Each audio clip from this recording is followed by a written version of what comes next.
نحمده ونستعينه ونستغفره ونعوذ بالله من شرور أنفسنا ومن سيئات أعمالنا من يهده الله فلا مضل له ومن يضلله فلا هادي له وأشهد أن لا إله إلا الله وحده لا شريك له وأشهد أن محمدا عبده ورسوله يا أيها الذين آمنوا اتقوا الله حق تقاته ولا تموتن إلا وأنتم مسلمون يا أيها الناس اتقوا ربكم الذي خلقكم من نفس واحدة وخلق منها زوجها وبث منهما رجالا كثيرا ونساء واتقوا الله الذي تساءلون به والأرحام إن الله كان عليكم رقيبا يا أيها الذين آمنوا اتقوا الله وقولوا قولا سديدا يصلح لكم أعمالكم ويغفر لكم ذنوبكم ومن يطع الله ورسوله فقد فاز فوزا عظيما أما بعد فإن خير الحديث كتاب الله وخير الهدي هدي محمد صلى الله عليه وسلم وشر الأمور محدثاتها وكل محدثة بدعة وكل بدعة ضلالة وكل ضلالة في النار أعوذ بالله من الشيطان الرجيم بسم الله الرحمن الرحيم ومن أضل ممن يدعو من دون الله من لا يستجيب له إلى يوم القيامة وهم عن دعائهم غافلون মহান আল্লাহর সমস্ত প্রশংসা যে আল্লাহ পাক রব্বুল আলামিন একমাত্র আমাদের সৃষ্টিকর্তা, সারা বিশ্বজাহানের রব, সারা বিশ্বজাহানের প্রতিপালক এবং সমস্ত ইবাদত বন্দেগী একমাত্র তাঁরই জন্য। তিনি আমাদেরকে তার ইবাদত বন্দেগীর জন্যই সৃষ্টি করেছেন। দরুদ ও সালাম নাজিল হোক নবী মুহাম্মদুর রাসূলুল্লাহ সাল্লাল্লাহু আলাইহি সাল্লামের উপর, যিনি আল্লাহর দিন, তাওহীদের দিন, আল্লাহর একত্বের দিন, সহি আকীদার দিন মানব জাতি পর্যন্ত পৌঁছে দিয়েছেন। আল্লাহুম্মা সাল্লি আলাইহি আল্লাহুম্মা বারিক আলাইহি। আজকে আকীদারি দর্স রয়েছে, তবে বিশেষ একটি বিষয়ের ওপর, আর তা হচ্ছে বেরেলভী মাযহাবের আকীদা বা বেরেলভীদের আকীদা সম্পর্কে। আলোচনার পূর্বে জেনে রাখা ভালো আমাদের যে ভারত, বাংলাদেশ, পাকিস্তান উপমহাদেশে যারা হানাফি মাযহাবের দাবিদার তারা 5 ভাগে বিভক্ত হয়ে গেছে। 5 ভাগে বিভক্ত হয়েছে। এই কথাটি এর আগের কোন এক বক্তব্যে আমি বলেছি, তবে সংক্ষেপে শুধু এতটুকু বলেছি, তাদের নাম উল্লেখ করিনি। তবে আজকের নামগুলি উল্লেখ করে দেব। যারা এই উপমহাদেশে নিজেকে হানাফি বলে দাবি করে তারা 5 ভাগে বিভক্ত হয়েছে।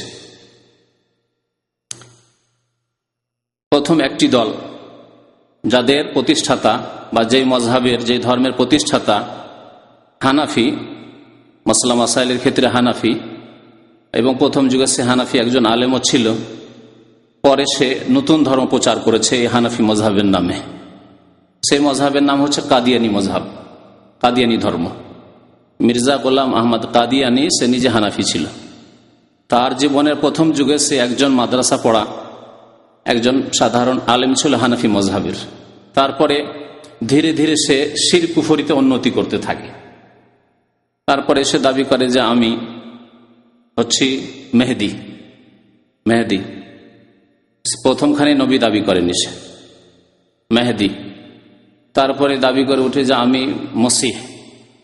শেষ পর্যায়ে গিয়ে পৌঁছে যে আমি হচ্ছি নবী, আমি হচ্ছে নবী, এবং মুহাম্মদ সাল্লাল্লাহু আলাইহি সাল্লাম একজন নবী, তিনি শেষ নবী নন। তার আমি প্রতিছায়া, আকসি নবী বলা হয়েছে, আমিও নবী। তো এই যে মিথ্যুক নবুয়তের দাবি করেছিল মির্জা গোলাম আহমদ কাদিয়ানি এবং তার মযহাবের অনুসারীরা আজ পর্যন্ত হানাফি তরিকায় নামাজ পড়ে। এটি হচ্ছে তার স্পষ্ট প্রমাণ যে তারাও নিজেদেরকে হানাফি বলে গণ্য করে, নিজেদেরকে আহমদি বলে, আর নামাজ পড়ে হানাফি তরিকায়, নাবির নিচে হাত বেঁধে। আমিন মনে মনে আমিন বলে না, রফায়দিন তারা করে না, সূরা ফাতিহা তারা পড়া জায়েজ মনে করে না ইমামের পিছনে। এই সবগুলি মাসলা মাসাইলে তার হানাফি। হানাফিদের একটি ফিরকা হলো কাদিয়ানি ফিরকা।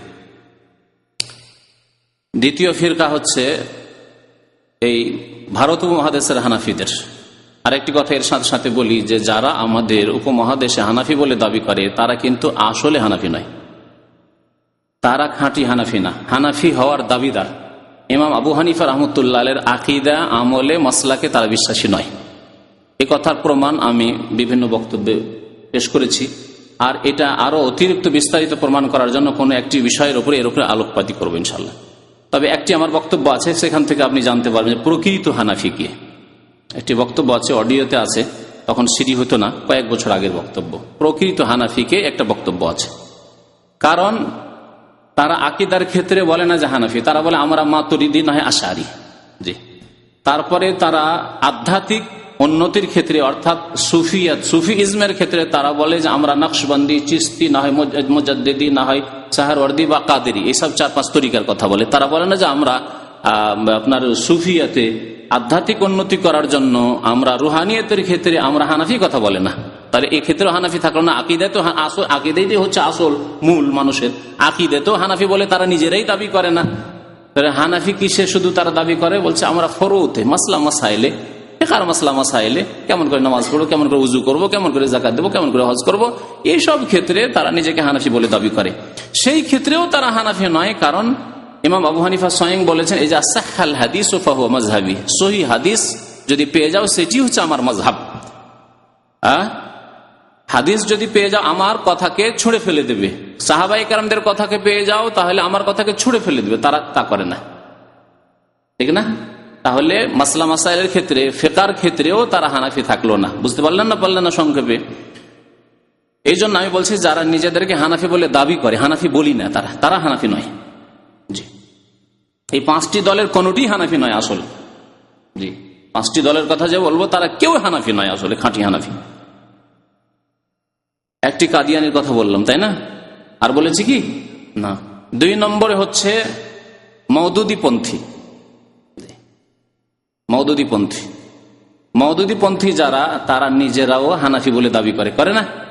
কারণ এই মওদুদী জামাত, যার নাম হচ্ছে জামাতে ইসলামী, পাকিস্তানেও রয়েছে, ভারতেও রয়েছে, বাংলাদেশেও রয়েছে, এই জামাত ইসলামীরা দাবি করে যে আমরা হানাফি।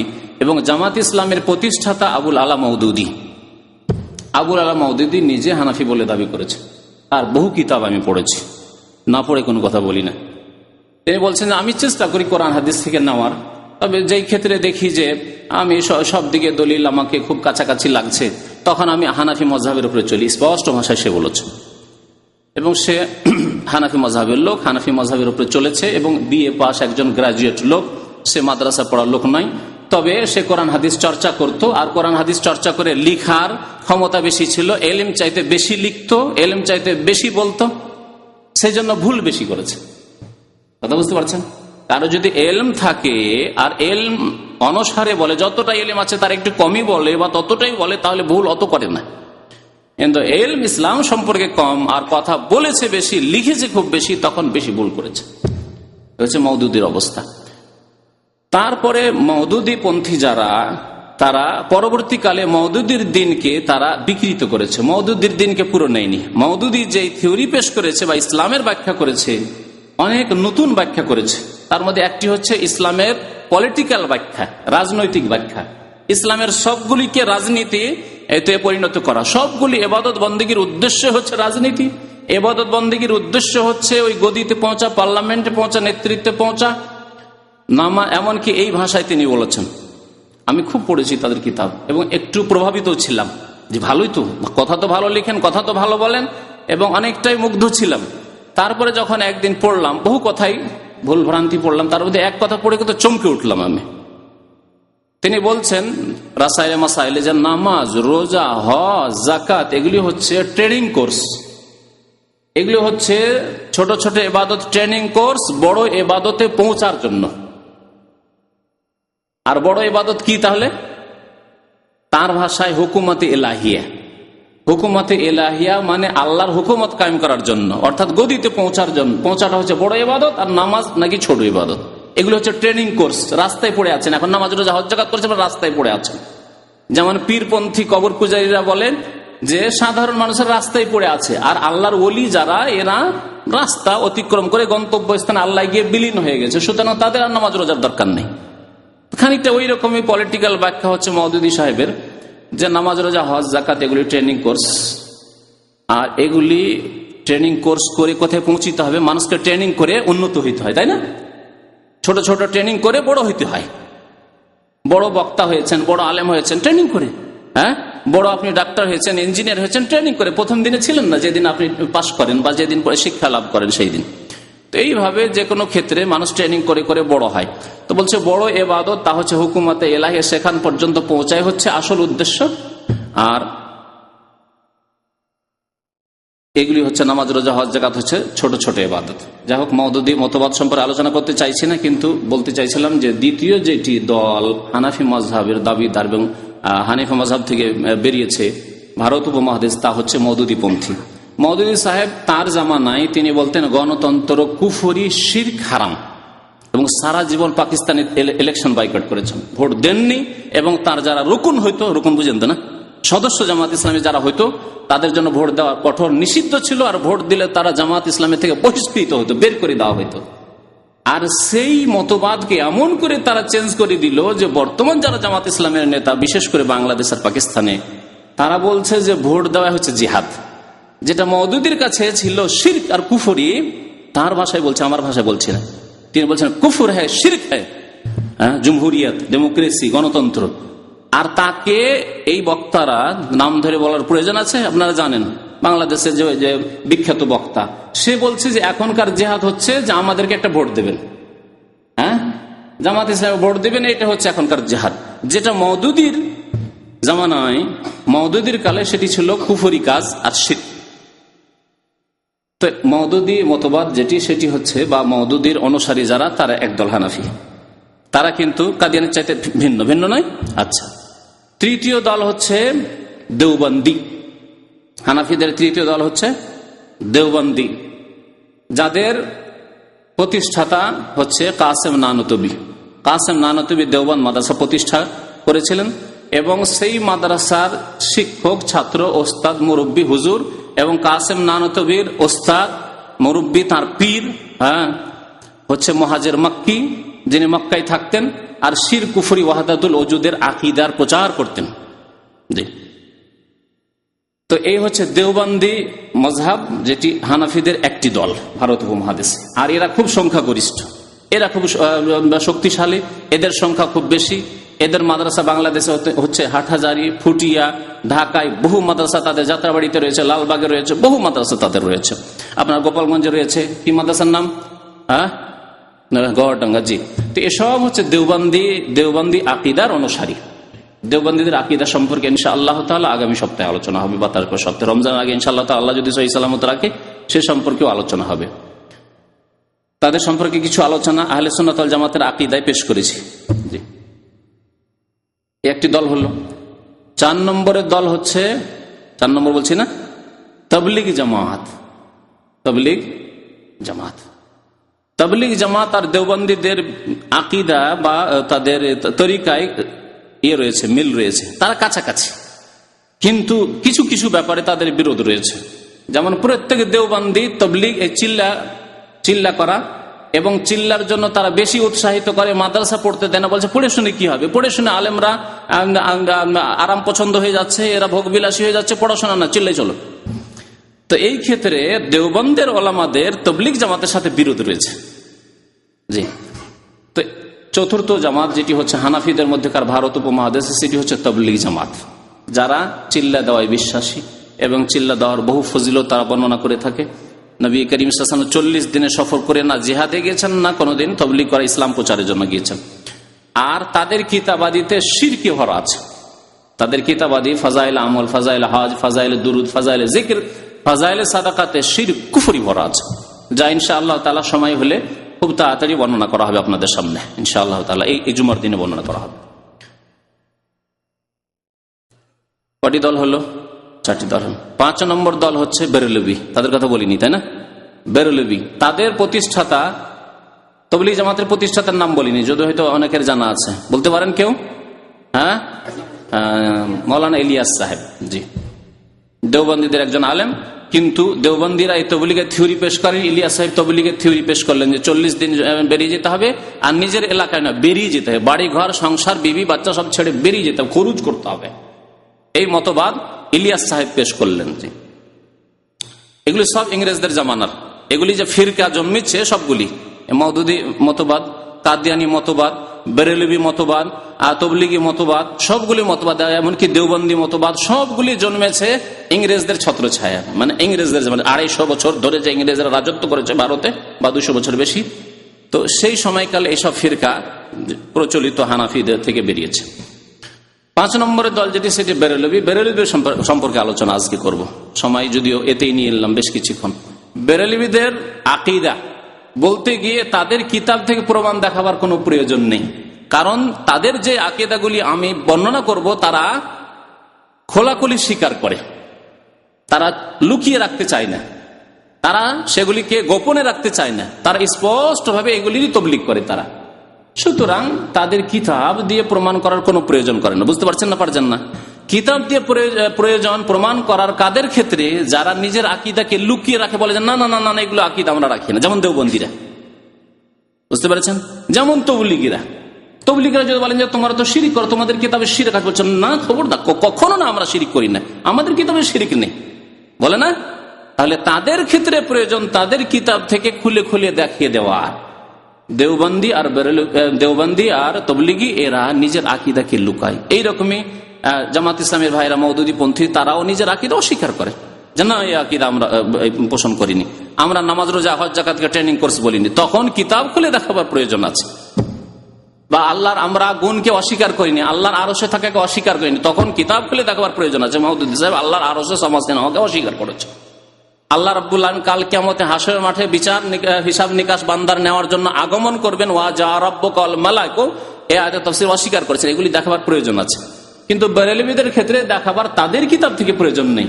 কারণ যেই কথা তাদের সম্পর্কে আমি আজকে বলবো যে এগুলি তাদের শিরকি কুফরি আকীদা, সেগুলি তারা স্পষ্ট স্বীকার করে যে হ্যাঁ এগুলি হচ্ছে আমাদের আকীদা এবং এগুলি তাদের নিকটে আহলে সুন্নাত ওয়াল জামাতের আকীদা। সেগুলি শিরকি আকীদা নাই, তারা সেগুলিকে শিরক বলে না। স্পষ্ট ভাষায় তারা বলছে যে শিরক কোনগুলি? মূর্তি পূজা শিরক। আল্লাহর সত্তাই যদি আপনি শরীক করেন যে আল্লাহ 2, 3 বলেন খ্রিস্টানদের মতো, তাহলে শিরক। মানে খ্রিস্টানরা মুশরিক, হিন্দুরা প্রতিমা পূজা করে সেই জন্য মুশরিক, আর কবর পূজারী বেরেলভিরা কবরে সিজদা করে, মুশরিক হয় না তাতে, তাদের আকীদা আছে। কথা বুঝতে পেরেছেন? হিন্দুরা হরে রামে হরে কৃষ্ণ বললে মুশরিক হয়ে যায়, দুর্গাকে সিজদা করলে মুশরিক হয়ে যায়, কিন্তু দরগা শরীফে সিজদা করলে কবর পূজারী বেরেলভিরা মুশরিক হয় না। তারা বলছে এটি আমাদের আকীদা, এবং শুধু আমাদের আকীদা নয়, তারা বলছে এটি হচ্ছে আহলে সুন্নাত ওয়াল জামাতের আকীদা। তারা নিজেদেরকে বলে সুন্নি মুসলমান, আহলে সুন্নাত ওয়াল জামাত। আর তাদের যারা বিরোধিতা করে তাদেরকে বলে যে তোমরা তো শিরিক করো, তাদেরকে তারা ওয়াহাবি বলে। কথা বুঝতে পেরেছেন? তো বাংলাদেশ থেকে যে ওয়াহাবি কথাটি শুনে এসছেন, ওই কবর পূজারী বেরেলভিদের কাছ থেকে শুনে এসছেন। তাদের যারা বিরোধিতা করে আকীদায় সুন্নতের ক্ষেত্রে, তারা যেটিকে পালন করে তাকে যদি কেউ বিদআত বলে, শিরক বলে, বলে এর ওয়াহাবি। তারা যদি বিনা দলিলে তারা চলে, যদি বলেন দলিল কি, বলছে দলিল চাও, এই ওয়াহাবিদের কাজ। হ্যাঁ, এ হচ্ছে বেরেলভিদের কথা। তো বেরেলভিদের কয়েকটি আকীদা আমি আপনাদের সামনে পেশ করব। প্রথম আকীদা বেরেলভিদের, তারা খোলাখুলি এটা স্বীকার করেছে। বেরেলভিদের প্রতিষ্ঠাতা কে? আহমদ রেজা খান। তার বাড়ি ছিল বেরেলি শহরে, উত্তরপ্রদেশের একটি শহর হচ্ছে বেরেলি। উত্তরপ্রদেশের 2টি শহর আছে এরকম নামের কাছাকাছি, একটা রায়বেরেলি, একটা বেরেলি। রায়বেরেলি নয়, বেরেলি, বেরেলি শহর দিল্লির কাছাকাছি। এই শহরে সেই লোকের বাড়ি। ইংরেজদের যুগে, আরেকটি কথা এখানে আরো বলে দিই, ইংরেজদের যুগে ইংরেজদের পলিসি ছিল যে ভারতের মুসলিমদের ওপর যদি রাজত্ব করতে হয়, কারণ রাজত্ব ছিনিয়েছে মুসলিমদের কাছ থেকে, ঠিক না? রাজত্ব কিন্তু হিন্দুদের কাছ থেকে ছিনায়নি, কারণ হিন্দুরা রাজত্ব ছিল না। ক্ষমতায় কারা ছিল তার আগে? মুসলমানরা 800 বছর ধরে ছিল, মোগলরা ছিল, নবাবরা ছিল মুসলমান, হ্যাঁ, বাদশাহ ছিল মুসলমান। তো মুসলমানদের কাছ থেকে যখন ছিনিয়েছি, তাহলে আমাদের বড় শত্রু কি হবে? মুসলমান হবে, হিন্দু শত্রু হবে না। কারণ হিন্দুর কাছে সমান, যে মুসলমানদের রাজত্ব ছিল না, খ্রিস্টানদের হাতে আছে, সমান তাদের কাছে। বরং তারা বেশি উপকৃত, লাভবান হতে পেরেছে ইংরেজদের যুগে। তাড়াতাড়ি করে ইংরেজি শিখে যখন হঠাৎ করে আইন করলো, তার আগে ফার্সি শিখে শিখে মুসলমানরা সব আদালতের চাকরি করত, বড় বড় পোস্টে চাকরি করত, প্রধান বিচারপতি হইতো। হঠাৎ করে ইংরেজরা আসার পরে বললো যে ফার্সির 1 পয়সা মূল্য নেই, ইংরেজি শিখতে হবে। হিন্দুরা ইংলিশ তাড়াতাড়ি করে শিখে বড় বড় পদ পেল, আর মুসলমানে দেখলো যে ইংরেজি শিখতে গেলে তো ইহুদি খ্রিস্টানদের কথা শেখায়, বলে যে আল্লাহ ঈশ্বর হচ্ছে 3, আর ঈসা আলাইহিস সালাম হচ্ছে সান অফ গড, তো এইরকম ইংলিশ কেমন করে মুসলমানরা পড়বে? তখন এক শ্রেণী ওলামারা ফতোয়া দিলেন। আর তখনকার যুগে এই ফতোয়া ঠিক ছিল যে ইংলিশ শিখা হারাম, কারণ ইংলিশ শিখায় না, তারা তাদের খ্রিস্টানদের মিশনারিগুলিতে ইংলিশের সাথে সাথে কুফরি শিরকি আকীদা শিখাচ্ছে যে ঈসা আলাইহিস সালাম আল্লাহর পুত্র। এই পড়া পড়তে মুসলমান ছেলে কেমন করে যাবে? তো যাই হোক, সেই যুগে ইংরেজের পলিসি ছিল যে ডিভাইড অ্যান্ড রুল, রাজত্ব করো বিভক্ত করে, মুসলিমদেরকে বিভক্ত করো আর রাজত্ব করো। বিভক্ত করে না রাখলে রাজত্ব করা যাবে না। এক যদি হয়ে যেতে পারে মুসলিমরা, এই দেওবন্দি, বেরলভি, তবলিগি, কাদিয়ানি, আর এই জামাতি, মওদুদি, এই করে যদি তারা বিচ্ছিন্ন না হয়, এদেরকে বিচ্ছিন্ন না করতে পারি, তাহলে আমরা রাজত্ব টিকাতে পারবো না। এত দূর থেকে এসে 7 সমুদ্র 13 নদী পার হয়ে ইংল্যান্ড থেকে এসে আর ভারতকে আমরা দখল করে রাখতে পারবো না। তখন তারা বিশেষ করে 2 জন শয়তানকে দাঁড় করলো, 2 জন মারদুদকে দাঁড় করলো শিরক কুফরির আকীদা নিয়ে। তাদের একজন হচ্ছে মির্জা গোলাম আহমদ কাদিয়ানি। আমি কাউকে গাল দেওয়ার উদ্দেশ্যে শয়তান বলিনি। ইবলিশ শয়তান এইরকম কাজ করে, এখানে যেই কাজ তারা করেছে। ইবলিশ শয়তান সরাসরি করতে আসে না, লুকিয়ে লুকিয়ে ওয়াসওয়াসিল খান্নাস, আত্মগোপন করে মানুষকে শিরিক করায়। কিন্তু মির্জা গোলাম আহমদ কাদিয়ানি আর আহমদ রেজা খান বেরলভি সামনে এসে মানুষকে গুমরাহ করেছে। কথা বুঝতে পেরেছেন? একজনকে দাঁড় করলো, তার নাম হচ্ছে মির্জা গোলাম আহমদ কাদির। সারা জীবন শুধু ফতোয়া দিতে থাকলো, ইংরেজরা আমাদের হিতাকাঙ্ক্ষী, ইংরেজরা আমাদের সাহায্য সহযোগিতা করে, ইংরেজরা আমাদেরকে সায়েন্স টেকনোলজি প্রযুক্তির শিক্ষা দিতে এসছে, ইংরেজরা আমাদের কল্যাণ বয়ে নিয়ে এসছে, আমরা উন্নতি করলাম কত, এই শিক্ষা মুসলমানদেরকে দিতে থাকলো এই কাদিয়ানি। কাদিয়ানি ধর্ম, এই জন্য একজন কাদিয়ানি যদি কোথাও থাকে আর তার ওপর যদি নির্যাতন হয় আর এই খবর যদি পশ্চিমা দেশগুলিতে পৌঁছে যায়, তাহলে তারা প্রতিবাদ জানাবে কেন কাদিয়ানি আহমদীর উপর জুলম হলো।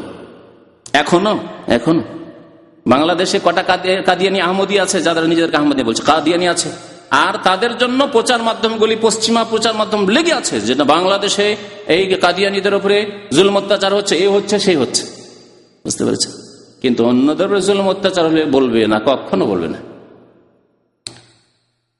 আর একজনকে দাঁড় করেছিল, সে হচ্ছে আহমদ রেজা খান বেরলভি, শিরক আর কুফরি ধর্ম প্রচারের জন্য। আরেকটি কথা এখানে বলে দেওয়া ভালো যে আহমদ রেজা খানের পূর্বে, মানে ইংরেজদের যুগের আগেও, মোগল যুগেও কবর পূজা মাজার পূজা ছিল। কিন্তু কবর পূজা মাজার পূজাকে দলিল দিয়ে, প্রমাণ দিয়ে একবারে ধর্মে পরিণত করা, যে আল্লাহ কোরআনে বলেছেন কবরে সিজদা করতে, আল্লাহ বলেছেন কবরের কাছে চাইতে, আল্লাহ বলেছেন পীরের কাছে চাইতে, আল্লাহ বলেছেন নবী, ওলিয়া উলিয়া, আলেমুল গায়েব সবকিছু জানেন, এইরকম দলিল প্রমাণ দিয়ে একেবারে ধর্মে রূপান্তরিত করা এই কবর পূজা মাজার পূজাকে, আর একেবারে মানুষের কাছে সহজ করে দেওয়া শিরক কুফরি কবর মাজার পূজাকে, এটা করেছে আহমদ রেজা খান বেরলভি। কোরআন অপব্যাখ্যা করে দলিল পেশ করেছে যে আল্লাহর কাছে কিছুই নাই, যা চাইতে হবে ওলিয়া উলিয়ার কাছে চাইতে হবে। আল্লাহ আলেমুল গায়েব, ওলিয়া উলিয়া আলেমুল গায়েব, আল্লাহ হাজির নাজির, ওলিয়া উলিয়া হাজির নাজির, যে সমস্ত ক্ষমতা দিয়ে দিয়েছেন ওলিয়া উলিয়াকে, আল্লাহ পাক রব্বুল সমস্ত ক্ষমতা দিয়ে দিয়েছেন, দায়িত্ব ন্যস্ত করে দিয়েছেন। তো একটি করে আকীদা শুরু করি। প্রথম আকীদা হচ্ছে বেরলভি মযহাবের বা বেরলভি ধর্মের, আল্লাহ ছাড়া অন্যের কাছে সাহায্য কামনা করা শুধু জায়েজ নয়, বরং ভালো, মুস্তাহাব। এবং তারা ছোট বড় সবাই আল্লাহ ছাড়া অন্যের কাছে সাহায্য কামনা করে, আল্লাহ ছাড়া অন্যের কাছে দোয়া করে, আল্লাহ ছাড়া অন্যের কাছে ফরিয়াদ করে, আল্লাহ ছাড়া অন্যের কাছে সাহায্য কামনা করে, আল্লাহ ছাড়া অন্যের কাছে মুসিবতে উদ্ধারের কামনা করে, আল্লাহ ছাড়া অন্যের কাছে সন্তান চায়, রোগ বা বালা মুসিবত হলে রোগের আরোগ্যতা কামনা করে আল্লাহ ছাড়া অন্যের কাছে। এটি হচ্ছে বেরলভি মযহাবের আকীদা। এবং আহমদ রেজা খান বেরলভি বারবার করে এই কথা স্বীকার করেছে, বারবার করে স্বীকার করেছে। এবং তাদের প্রত্যেকে আল্লাহ ছাড়া অন্যের কাছে চায়। যদি দেখতে চান তো আহমদ রেজা খানের উক্তি দিয়ে একটা শুনিয়ে দিচ্ছি। আহমদ রেজা খানের উক্তি, আহমদ রেজা খান বেরলভি নিজে বলছে, তার ভাষায় বলছি কারণ তার মাতৃভাষা উর্দু ছিল। সে বলছে, मैंने जब भी मदद तलब की या गौस ही कहा, আমি যখনই সাহায্য কামনা করেছি, আমি যখনই সাহায্য কামনা করেছি তখনই কি করেছি, ইয়া গৌস, ইয়া গৌসুল আজম, হে গৌস মদদ, এই করেছি।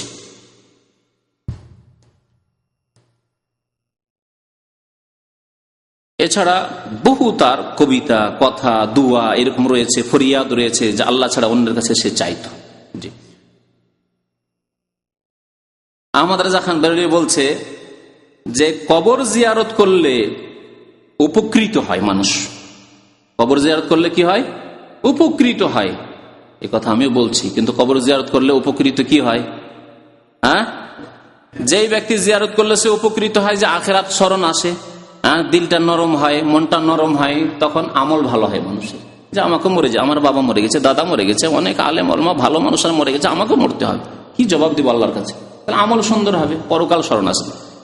আর মৃত ব্যক্তির উপকার হয় কি, যে তার জন্য দোয়া করেন, আল্লাহ যদি কোন আযাবে থাকে মাফ করে দাও, হ্যাঁ, তার কবরকে জান্নাত বানিয়ে দাও, তাই না? আর তাকে জান্নাতে লেবাস পরিয়ে দাও, তার আল্লাহ রাব্বুল আলামিন তার উপরে তুমি রহম করো, মাইয়িতের জন্য দোয়া করো। এই হচ্ছে দুটি লাভ।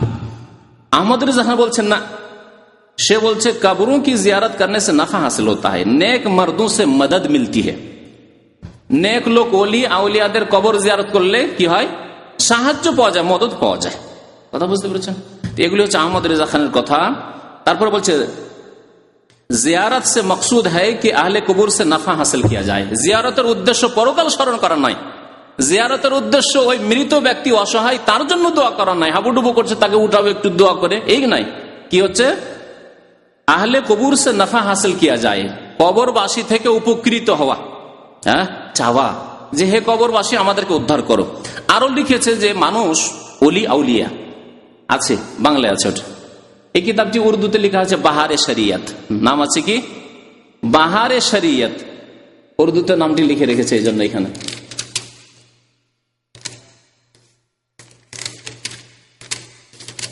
বাহারে শরিয়ত, বাহারে শরিয়ত, বাহারে শরিয়ত। এই কিতাবটি লিখেছে একজন উর্দু ভাষী আহমদ রেজা খানের ছাত্র, খাস শিষ্য আমজাদ আলী, মুফতি মোহাম্মদ আমজাদ আলী। আর তর্জমা করেছে, অনুবাদ করেছে বাংলা ভাষী একজন অধ্যাপক লুৎফুর রহমান, চিটাগাং। তো এই কিতাবে কি আছে দু একটি কথা দেখবেন। প্রথম কথা বলেছি যে প্রয়োজনই নেই তাদের কিতাব থেকে দেখাবার, কারণ তারা সবগুলি স্বীকার করলো না যে কবরওয়ালার কাছে চাই, কবরওয়ালার কাছে পাওয়া যায়।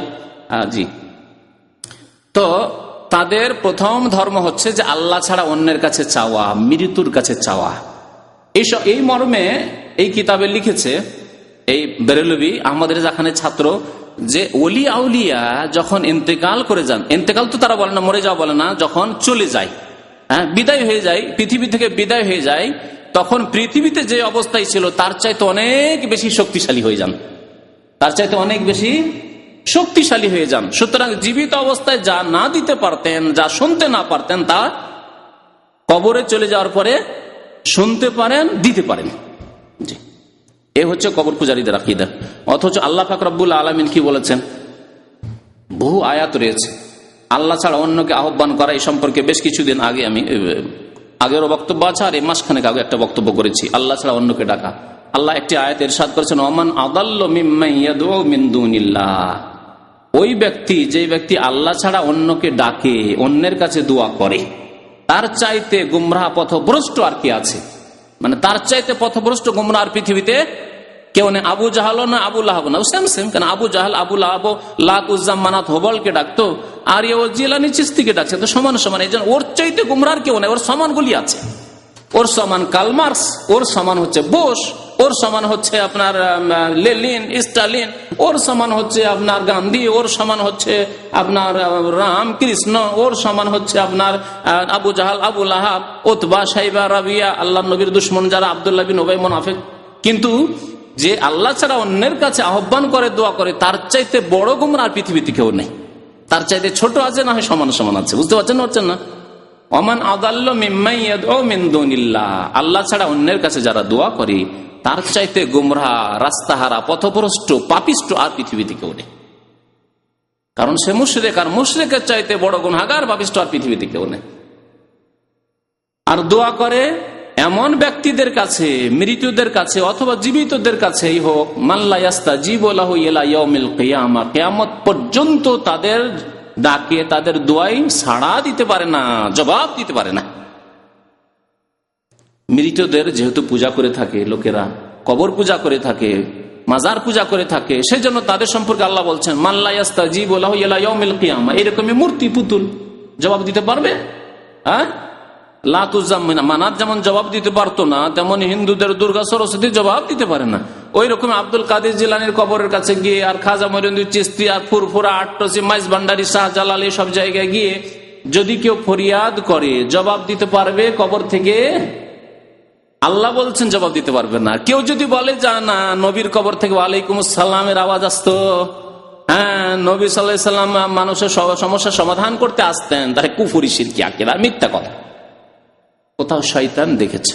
নবী করিম সাল্লাল্লাহু আলাইহি সাল্লামের আকার শয়তান ধারণ করতে পারে না। শয়তান বিভ্রান্ত করেছে, হয় তারা মিথ্যা গড়ে নিয়েছে, আর না হলে শয়তান তাদেরকে বিভ্রান্ত করেছে। কারণ আল্লাহ পাকের কথা হচ্ছে যে মাল্লা ইয়াস্তাজিবু লাহু ইলা ইয়াউমিল কিয়ামাহ, কিয়ামত পর্যন্ত কি করতে পারে না? তাদের ডাকে সাড়া দিতে পারে না, যাদেরকে ওলিয়া উলিয়া বলছেন।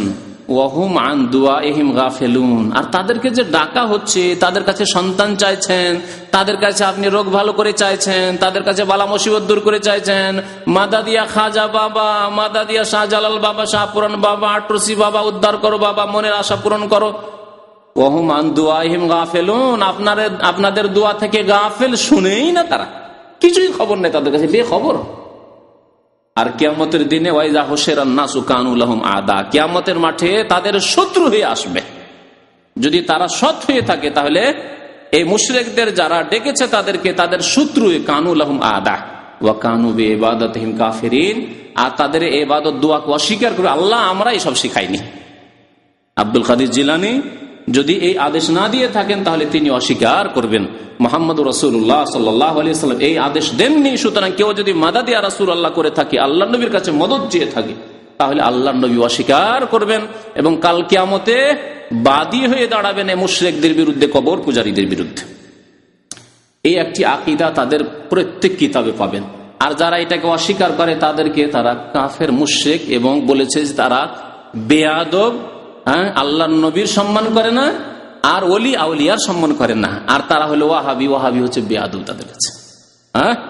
ওয়াহাবি হলো বেয়াদব, কারণ তারা সিজদা করে না ওলি আউলিয়াকে, ওলি আউলিয়ার কবরকে, ওলি আউলিয়ার কবর পাকা করে না, জি, এই জন্য বেয়াদব। আর বেয়াদব মানে কাফের।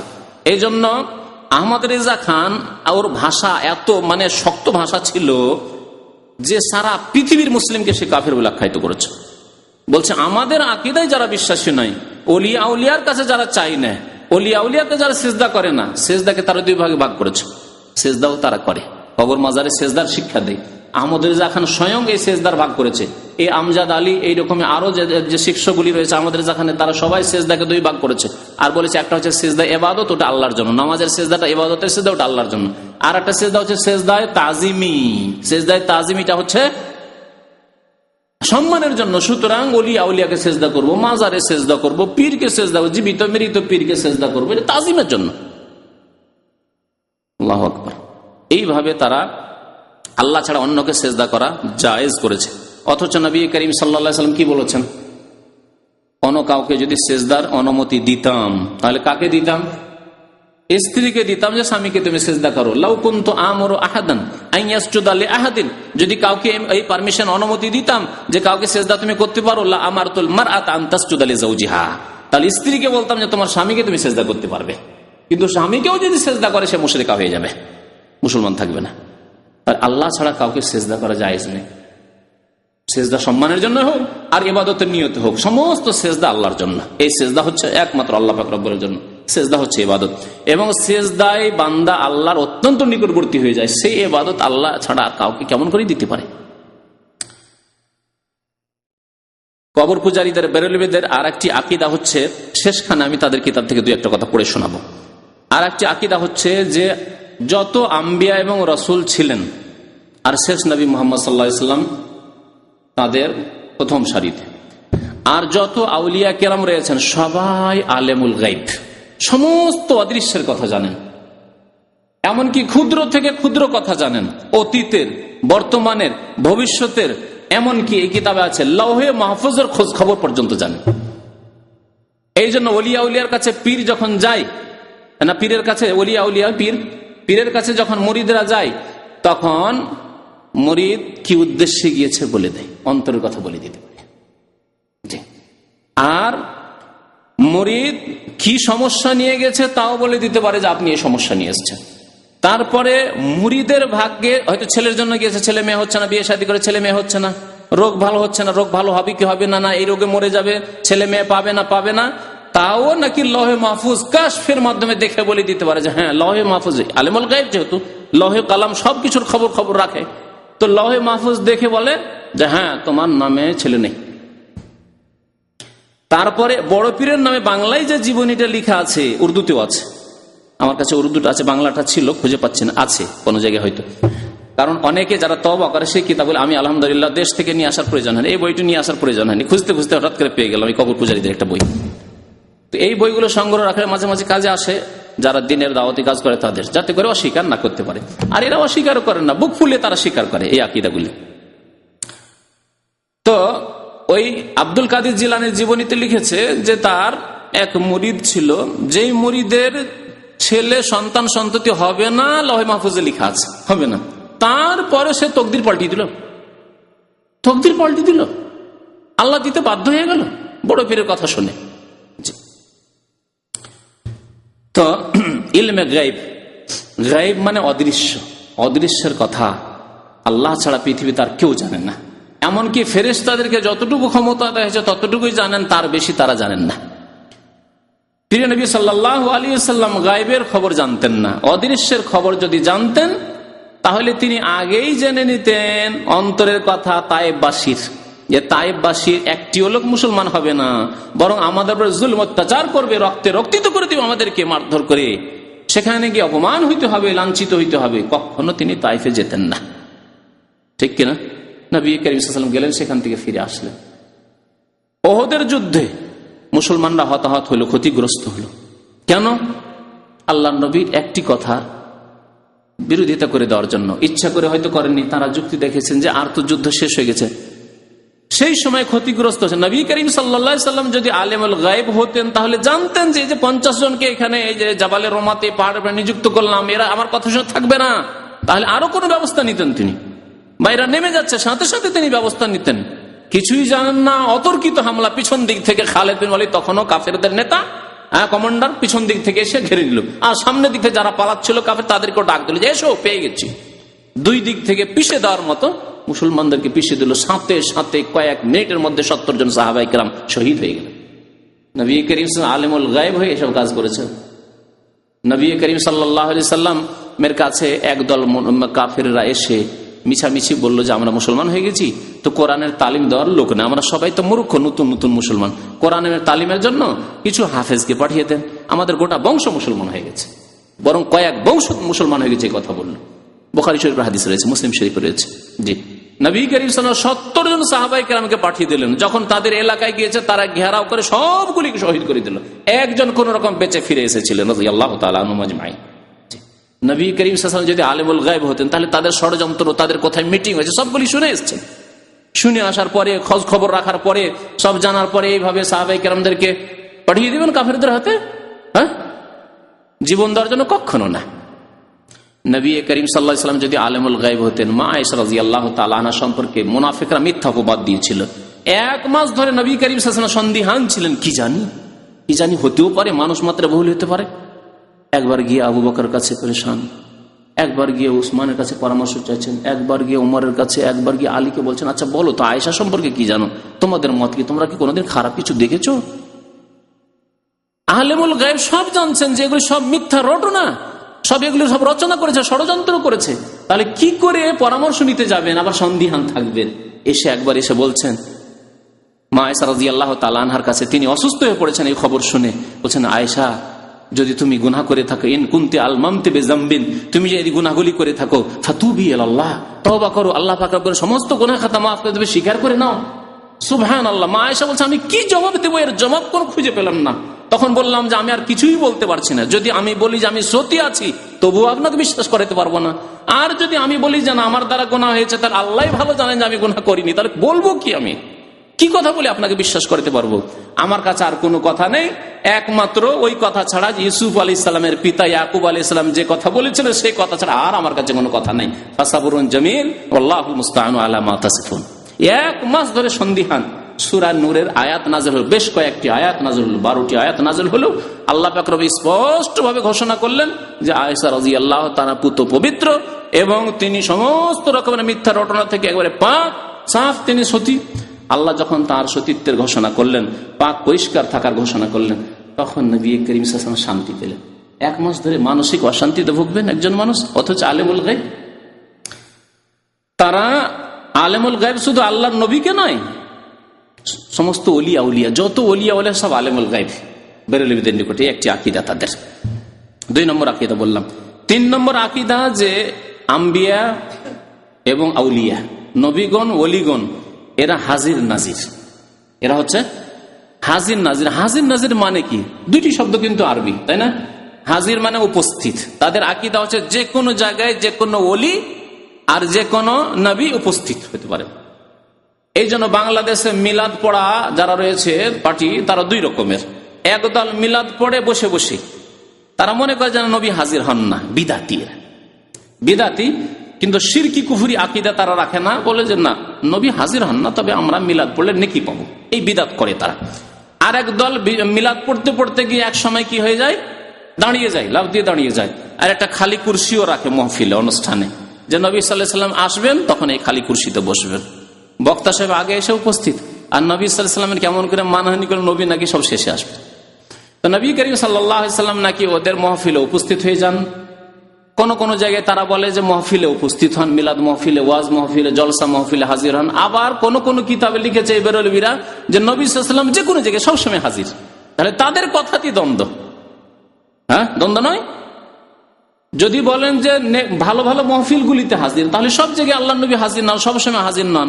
একবার মতবাদ পেশ করছে কুফরি শিরকি মতবাদ, আর একবার বলছে না, প্রত্যেক জায়গায় নবী করিম সাল্লাল্লাহু আলাইহি ওয়াসাল্লাম হাজির।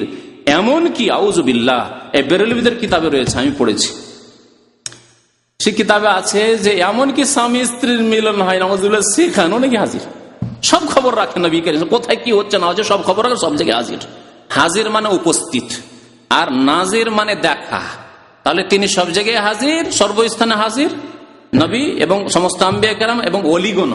অলিরাও আটরসির পীরও, ভান্ডারির পীরও, হ্যাঁ, শাহজালালও, আব্দুল কাদের জিলানী, খাজা মঈনুদ্দিন চিশতি, যত পীরেরা রয়েছে সবাই হাজির এবং নাজির। নাজির মানে দেখা, সব জায়গায় হাজির হয়ে যান ইচ্ছা করলে, আর সব জায়গার খোঁজ খবর রাখেন, আর সব কিছু দেখেন, প্রত্যক্ষ করেন, দেখছেন যে কে কি করছেন না করছেন। আপনি মুরিদ হয়েছেন আর আপনি পাপ করছেন, আপনার পীর সাহেব যেহেতু বলি খোঁজ খবর রাখছেন যে আপনি কি করলেন, সব খোঁজ খবর রাখেন। হ্যাঁ, এই আকীদা হলো বেরেলবিদের আকীদা, যে আম্বিয়া, রসুলগণ এবং ওলি আউলিয়া হাজির নাজির। অথচ আল্লাহ পাক রব্বুল আলামিন কোরআনে কারিমে কয়েক জায়গায় বলেছেন মুহাম্মদ সাল্লাল্লাহু আলাইহি ওয়াসাল্লাম। আচ্ছা, হাজির নাজির ক্ষেত্রে আরেকটি মজার কথা শুনেন। তারা এই কথা বলে না যে নবী সাল্লাল্লাহু আলাইহি ওয়াসাল্লাম 1400 বছর আগে জন্ম নিয়েছেন, নবী ছিলেন, হায়াতে ছিলেন, তারপর থেকে হাজির না, আগেও হাজির। তিনি দুনিয়া আসার আগেও হাজির, সব জায়গায় হাজির, সবক্ষণে হাজির, সমস্ত খবর রাখেন। অথচ আল্লাহ পাক রব্বুল আলামিন বিভিন্ন জায়গায় কোরআনে কারিমে বর্ণনা করেছেন বিভিন্ন ঘটনার ক্ষেত্রে। জাকারিয়া আলাইহিস সালামের ঘটনা, মারিয়াম আলাইহিস সালামের ঘটনার ক্ষেত্রে আল্লাহ বলছেন, ওয়ামা কুনতা লাদাইহিম ইয ইলকুনা আকলামাহুম, যখন তারা কলম নিক্ষেপ করে লটারি করেছিল যে আইয়ুহুম ইয়াকফুলু মারিয়াম, মারিয়ামের কে কেফালত করবে, মারিয়ামের দেখাশোনা কে করবে, মারিয়ামের কে দেখাশোনা করে। মসজিদে যে খেদমত করবে মারিয়াম, তাহলে এর দেখাশোনা, এর ভরণ পোষণ, খাওয়া দাওয়া, এর কার বাড়িতে থাকবে, কে দেখাশোনা করবে, এই দায়িত্ব পালন কে করবে। সবাই চাইতো যে মারিয়ামের আমরা দেখাশোনা করবো, মসজিদের খেদমত করবে, এর দেখাশোনা করব। তখন তারা লটারি করেছিল।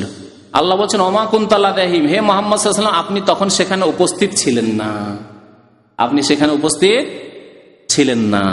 ইউসুফ আলাইহিস সালামের ঘটনা আল্লাহ পাক রব্বুল আলামিন সূরা ইউসুফে বর্ণনা করার পরে বলছেন যে ওমা কুনতা লাদাইহিম ইজ আজমাউ আমরাহুম, যখন ইউসুফ আলাইহিস সালামের সৎ ভাইরা ষড়যন্ত্র করেছিল ইউসুফকে কূপে ফেলার জন্য, মারার জন্য, আর বাবাকে এসে বললো যে দেন সাথে করে নিয়ে যাবো খেলা করতে, এত আদরের ভাই, আমরা নিয়ে গিয়ে খেলা করব। কিন্তু তারা ষড়যন্ত্র করেছে এইভাবে নিয়ে এসে মারবো তাকে, আর তারা মনে করলে মেরেই দিচ্ছি, কূপে ফেলে দিয়েছি মারধর করে, তো মরেই গেছে সে কূপে পড়ে। কিন্তু আল্লাহ মারেননি, তিনি মরেননি, তাই না? আল্লাহ বলছেন ওমা কুনতা লাদাইহিম, হে নবী মুহাম্মদ সাল্লাল্লাহু আলাইহি ওয়াসাল্লাম, তখন আপনি সেখানে উপস্থিত ছিলেন না, হাজির নাজির ছিলেন না, তা দেখেননি, সেখানে উপস্থিত ছিলেন না। আর কবর পূজারীদের আকীদা কি বললাম, যে নবী মুহাম্মদ সাল্লাল্লাহু আলাইহি সাল্লাম, অন্যান্য আম্বিয়া কেরাম এবং সমস্ত ওলি আউলিয়া কি হয়ে যায়, হাজির এবং নাজির, এজন্য সব খবর রাখে। হাজির নাজির মানে আপনার বাড়িতে হাজির আছে, যখন আপনি বাড়ি থেকে বেরিয়েছেন পীরের উদ্দেশ্য করে, যে পীর কিবলার সাথে দেখা করে আসি, তখনই ও তো হাজির, দেখেছে যে আপনি কি উদ্দেশ্যে নিয়ে বেরোলেন। আপনার স্ত্রীকে বলে কখন আসবো, কি উদ্দেশ্যে যাচ্ছি, ছেলে হচ্ছে না এই জন্য যাচ্ছি, বা আমার অসুখ ভালো হচ্ছে না এই জন্য যাচ্ছি, বা অনেকদিন থেকে পীর বাবার সাথে দেখা হয়নি, পীর বাবাকে কিছু নজর নিয়াজ দিয়ে আসবো সেই জন্য যাচ্ছি, সব তো দেখে চলে আসছেন, সেই জন্য তো বলে দিতে পারছেন। এই হলো আকীদা কবর পূজারীদের।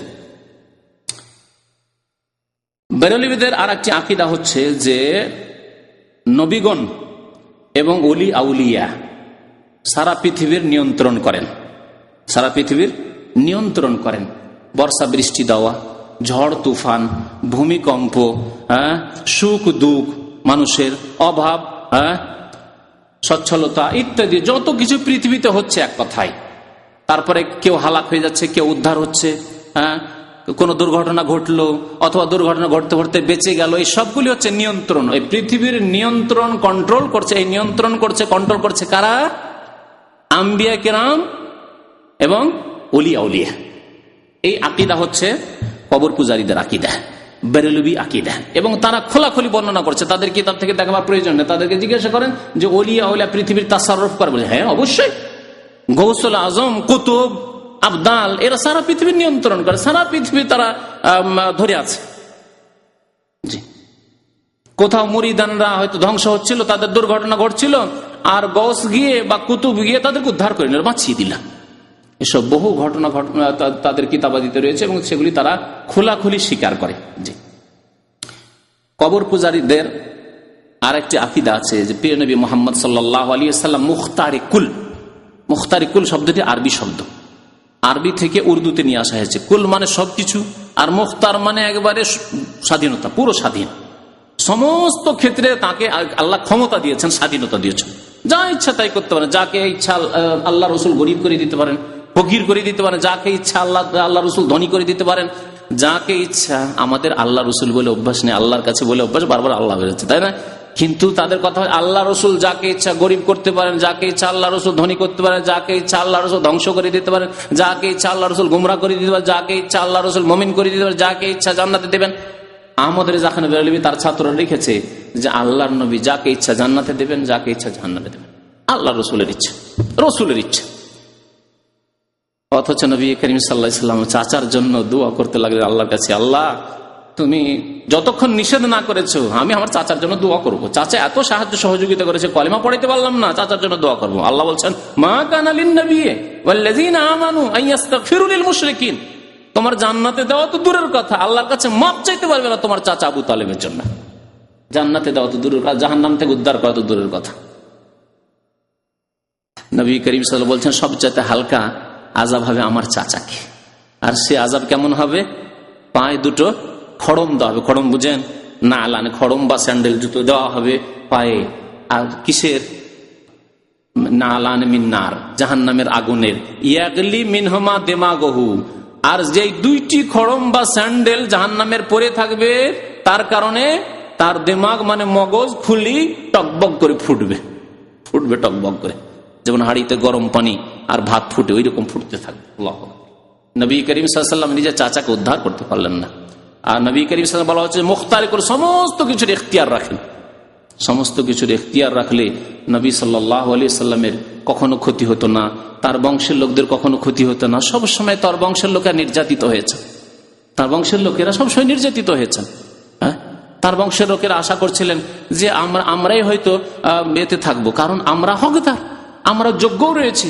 কিন্তু তারা নির্যাতিত হয়েছেন অন্যদের কাছে, যেগুলি বলার হয়তো বিস্তারিত এখন সময় নেই। কবর পূজারীদের এই আকীদাগুলি রয়েছে এই কিতাবে, কিছু কথা পড়ে শোনাবো আপনাদেরকে। কবর পূজারীদের আর একটি আকীদা হচ্ছে যে মুহাম্মদ সাল্লাল্লাহু আলাইহি ওয়াসাল্লাম মাটির তৈরি নন, মানুষ নন। তিনি কি? নূরের তৈরি, নূরের তৈরি। এই সম্পর্কে বিস্তারিত বলার সময় নেই। এই সম্পর্কে একটি বক্তব্য আছে, মাস 2-3 আগেই বক্তব্য করা হয়েছে, হয়তো 4 মাস আগে, যে নূর নাকি মানুষ, এই বিষয়ের উপরে একটা বক্তব্য আছে। নবী করিম সাল্লাল্লাহু আলাইহি ওয়াসাল্লাম নূর নন, মানুষ। এবং মানুষ হলেও তিনি সৃষ্টি সেরা। কিন্তু কবর পূজারীদের ভ্রান্ত ধারণা, মানুষ হলে মনে হয় সৃষ্টি সেরা হতে পারবেন না। আর যদি নূরের তৈরি বলে দিই, মাটির তৈরি হইলে তিনি তার মানহানি হয়ে যাবে। আর যদি নূরের তৈরি বলে দিই তাহলে আমরা বেশি সম্মান করে দিলাম আর তার মর্যাদা দিলাম না। নবী করিম সাল্লাল্লাহু আলাইহি ওয়াসাল্লাম এরকম বাড়াবাড়ির মর্যাদা দিতে নিষেধ করেছেন। লা তুতরুনি কামা আতরাতিন নাসারা ঈসা ইবনে মারইয়াম, আমার সম্পর্কে অতিরঞ্জন বাড়াবাড়ি করিও না, যেমন ঈসা আলাইহিস সালাম সম্পর্কে খ্রিস্টানরা বাড়াবাড়ি করেছে। আল্লাহর বান্দা ছিল, আব্দুল্লাহ ছিলেন তিনি, তাকে কি করে দিয়েছে তারা? ইবনুল্লাহ করে দিয়েছে, আল্লাহর পুত্র বানিয়ে দিয়েছে, বান্দাকে পুত্র বানিয়ে দিয়েছে। কুফরি করেছে তারা। সেই রকমই তোমরা বাড়াবাড়ি করে শিরক কুফরিতে লিপ্ত হয়েও না। ইন্নামা আনা আবদুন, আমি হচ্ছি আল্লাহর বান্দা। ফাকুলু, সুতরাং তোমরা বলবে আব্দুল্লাহ ওয়া রাসূল, মুহাম্মদ সাল্লাল্লাহু আলাইহি ওয়াসাল্লাম আল্লাহর বান্দা এবং রাসূল। এই কবর পূজারীদের আকীদা যে মুহাম্মদ সাল্লাল্লাহু আলাইহি ওয়াসাল্লাম নূরের তৈরি, মাটির তৈরি নন, মানুষ নন। অথচ আল্লাহ পাক কোরআনে কারীমে ইরশাদ করেছেন, কুল ইন্নামা আনা বাশারুন মিসলুকুম, হে নবী আপনি বলে দেন যে নিশ্চয় আমি তোমাদের মতোই মানুষ। তোমাদের মতোই মানুষ মানে তোমরা যেমন মাটি দিয়ে তৈরি হয়েছে, আমি মাটি দিয়ে তৈরি হয়েছি। তোমরা যেমন মা বাবা সূত্রে এসেছো, আমিও মা বাবা সূত্রে হালাল ভাবে এসেছি। আমার জন্ম হয়েছে, আমিও ছোটকালে দুর্বল ছিলাম, তারপরে দুধ পান করেছি, লালিত পালিত হয়েছি, বড় হয়েছি। জি, মানুষের যেসব গুণ রয়েছে নবী সাল্লাল্লাহু আলাইহি সাল্লামের মধ্যে সেই সব গুণ ছিল। তবে পার্থক্য, আল্লাহ বলেন পার্থক্য আছে। ইউহা ইলাইয়া, আমার কাছে ওহী এসেছে, আমার কাছে রিসালাত এসেছে, নবুয়ত এসেছে, আমি নবী হয়েছি, রাসূল হয়েছি, আমার কাছে আকাশের সংবাদ আসে। জি, কোরআনে কারীম নাজিল হয়, সকাল বিকাল জিবরাইল আলাইহিস সালাম এসে আমার সাথে কথা বলেন। ইউহা ইলাইয়া, ওহীর দ্বারা আল্লাহ সম্মানিত করেছেন, নবুয়ত দিয়ে আল্লাহ সম্মানিত করেছেন, রিসালাত দিয়ে সম্মানিত করেছেন। কিন্তু কবর পূজারীরা, বেরেলভিরা বলে যে মুহাম্মদ সাল্লাল্লাহু আলাইহি সাল্লাম নূরের তৈরি, নেই দলিল কোরআনেও, নেই দলিল হাদিসেও। জাল কথাবার্তা তারা বর্ণনা করে, জাল কথাবার্তা বর্ণনা করে, যা কোন সহিহ হাদিসের কিতাবে পাবেন না আপনি। তাদের মিলাদের কিতাব ছাড়া কোন সহিহ হাদিসের কিতাবে এইসব কথাবার্তা পাবেন না। যে আবু দাউদে আছে, তো নাসাইতে আছে, ইবনে মাজাতে আছে, সিয়াসিতের কোন কিতাবে আছে, কোন কিতাবে আপনি পাবেন না যে নবী করিম সাল্লাল্লাহু আলাইহি সাল্লাম নূরের তৈরি, নবী সাল্লাল্লাহু আলাইহি সাল্লাম মাটির তৈরি। অন্য অন্য নবীরা যেমন মাটির তৈরি, আল্লাহ পাক বলছেন ইন্না মাসালা ঈসা ইনদাল্লাহি কামাসালি আদম খালাকাহু মিন তুরাব। আল্লাহ বলছেন আদম আলাইহিস সালামকে আমি খালাকাহু মিন তুরাব, মাটি দিয়ে তৈরি করেছি। তা আদম আলাইহিস সালাম প্রথম মানুষ, মাটি দিয়ে তৈরি। মুহাম্মদ সাল্লাল্লাহু আলাইহি ওয়াসাল্লাম আদম সন্তান না জিবরাইল সন্তান? বলেন দেখি, এ কথা বলতে পারবে কবর পূজারে প্রমাণ করে? কারণ জিবরাইল বা অন্যান্য ফেরেশতাগণ তারা নূরের তৈরি, আর মুহাম্মদ সাল্লাল্লাহু আলাইহি ওয়াসাল্লাম মানুষ বংশের মধ্যে কুরাইশ বংশে জন্ম নিয়েছেন। মা আমেনা বাবা আব্দুল্লাহ, তাহলে বনি আদম, আদম সন্তানের মধ্যেকার একজন তিনি। কবর পূজারীদের আর একটি আকীদা হচ্ছে ওয়াহদাতুল উজুদ। ওয়াহদাতুল উজুদ, এই কুফরি আকীদা ছিল ইবনে আরাবির। আর একটি আকীদা ছিল কুফরি হুলুল।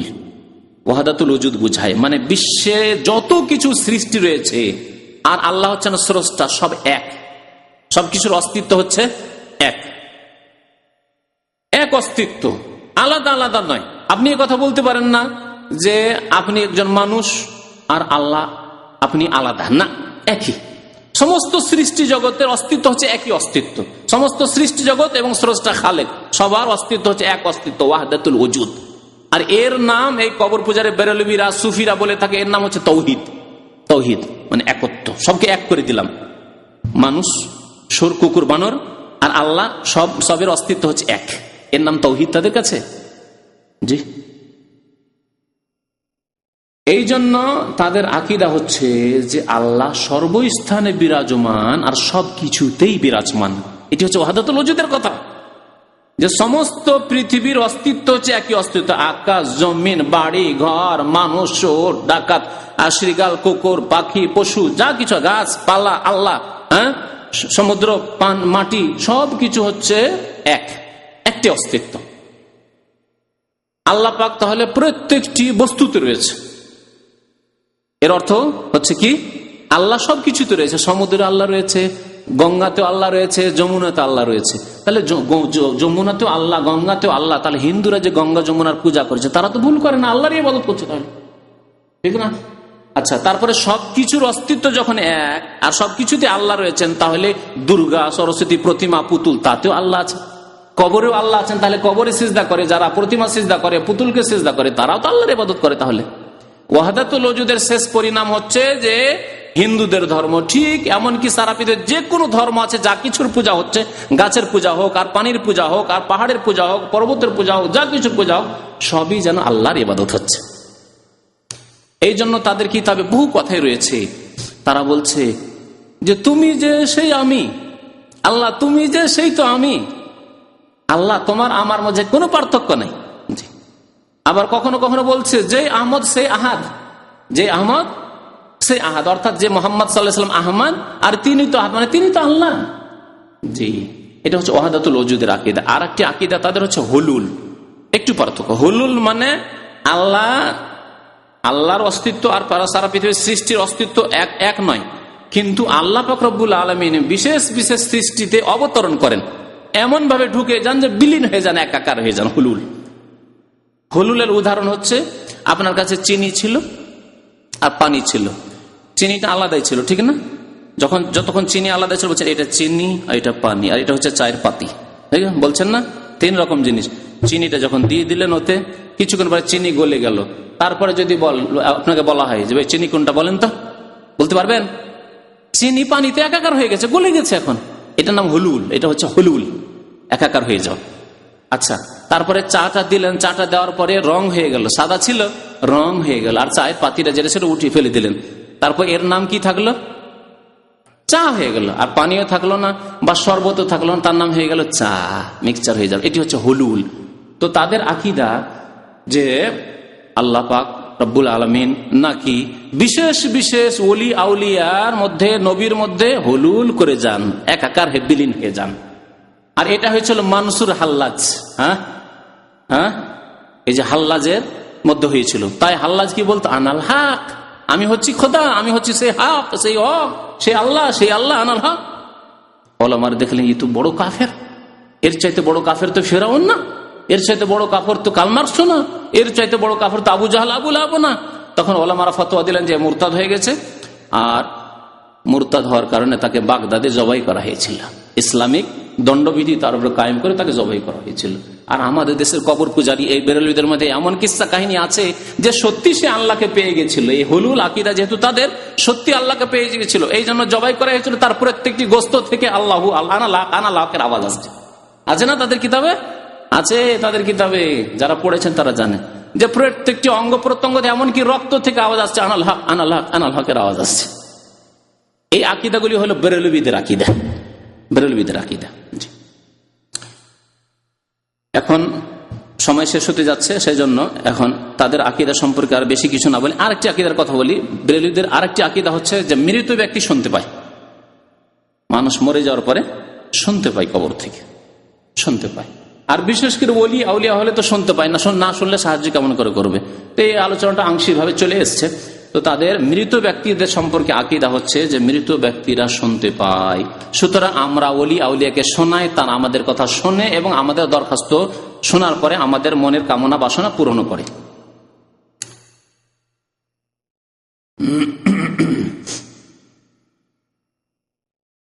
বেরেলভিদের একটি আকীদা বর্ণনা করলাম যে আল্লাহ ছাড়া অন্যের কাছে চাওয়া তাদের কাছে কি শুধু জায়েজ নয়, বরং তাদের ধর্ম এটি, মুস্তাহাব, তাদের ধর্ম এটি, তাদের দিন।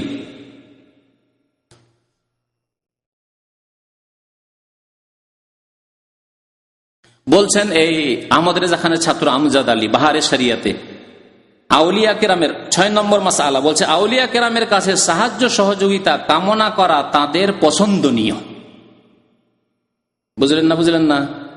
আউলিয়া কেরামের কাছে সাহায্য সহযোগিতা কামনা করা, সাহায্য চাওয়া, যে হে বাবা, হে শাহজালাল বাবা, হে আটরসি বাবা, হে মাঝভান্ডারি বাবা, সাহায্য করো, উদ্ধার করো, সন্তান দাও, রোগ ভালো করো, বিপদ আপদ থেকে উদ্ধার করো। কোথাও হাবুডুবু করছেন, আপনার জাহাজ ডুবে যাচ্ছে বা বিমান ধ্বংস হচ্ছে, তখন আপনি কবর পূজারী বেরেলভি, তখন আপনি তার কাছে আপনি কামনা করছেন যে আমাদেরকে উদ্ধার করো বাবা, হে গৌসুল আজম উদ্ধার করো, মদত করো, সাহায্য করো। এসব এটা করা হচ্ছে তাদের কাছে পছন্দনীয়।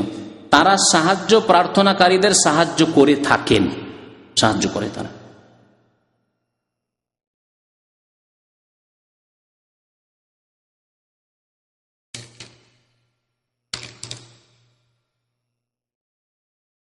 আরো সাহায্য কামনার ক্ষেত্রে বলছে, যেহেতু প্রায় মুসলমানেরাই আউলিয়া কেরামের থেকে সাহায্য প্রার্থনা করে। শুনলেন, মুসলমান কাদেরকে বানালো? যেহেতু প্রায় মুসলমানেরাই আউলিয়া কেরাম থেকে সাহায্য প্রার্থনা করে, বুঝলেন, এ হচ্ছে মুসলমান। তারা কবর পূজারী মুসলমান, যারা আউলিয়া কেরামদের কাছে সাহায্য কামনা করে, এরাই হলো মুসলমান। শিরিক করে তারা মুসলমান। পীরগণের সাথে বিশেষ সম্পর্ক রাখে এবং তাদের হাতে বায়াত গ্রহণকে নিজের জন্য উভয় জাহানের মঙ্গলময় মনে করে। সেহেতু আজকালকার ওয়াহাবিরা জনগণকে গুমরাহ করার জন্য তারাও পীরগিরি শুরু করে দিয়েছে। ওয়াহাবিদের উপরে চরম তাদের আক্রোশ, বুঝতে পারছেন তো? এই তাদের কথা মন্তব্য যে ওলি আউলিয়ার কাছে চাইতে হবে। তারপরে আরো বলি আপনাদেরকে, 8 নম্বর মাসলায় বলছে তাদেরকে, মানে ওলি আউলিয়াকে, তাদেরকে দূর বা কাছ থেকে ডাকা আগের যুগের নেক বান্দাদের অনুসৃত নীতি। ওলি আউলিয়াকে দূর থেকে হোক অথবা কাছে থেকে হোক, দূর থেকে ডাকেন আপনি, জরুরি না যে মাজার কাছে যেতে হবে। তাহলে কবর পূজারি সৌদি আরবে আছে, এখানে তার মাজার পায় না, আর ওই বাগদাদে আব্দুল কাদের জিলানীর কবরে মাজার পৌঁছিতে পারে না, এখান থেকে ইয়া গৌসুল আজম মাদাদ বলছে, এ শাহজালাল বাবা মাদাদ, আটরসি বাবা মাদাদ, এ ফুরফুরা বাবা মাদাদ, এই দোয়া দূর থেকে করতে পারে। বলছে কি, তাদেরকে দূর বা কাছ থেকে ডাকা আগের যুগের নেক বান্দাদের অনুসৃত নীতি। বুঝতে পারলেন মুসলমানদের সম্পর্কে কত ডাহা মিথ্যা কথা। আচ্ছা, তারপরে ওলি আউলিয়া মরেন না, তারা জীবিত। বলছেন আউলিয়া কেরাম সিও মাজার সমূহে স্থায়ী জীবন সহকারে জীবিত আছেন। আউলিয়া কেরাম সিও মাজার সমূহে, তাদের মাজার সমূহে স্থায়ী জীবন সহকারে জীবিত আছেন। তাদের জ্ঞান, উপলব্ধি ও দেখাশোনার ক্ষমতা আগের চেয়ে বেশি শক্তিশালী। বললাম না একটু আগে যে মানুষ মরে যাওয়ার পরে, মানে ওলিয়া উলিয়ারা মরে যাওয়ার পরে আরো বেশি শক্তিশালী হয় তাদের কিতাব।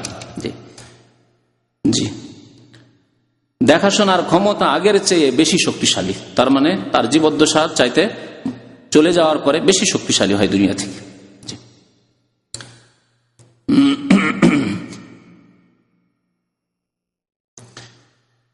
আচ্ছা, তাদের একটি কথা শোনেন। আমরা যদি আপনাদেরকে জিজ্ঞেস করি যে সবচাইতে বড় আল্লাহর ওলি কে,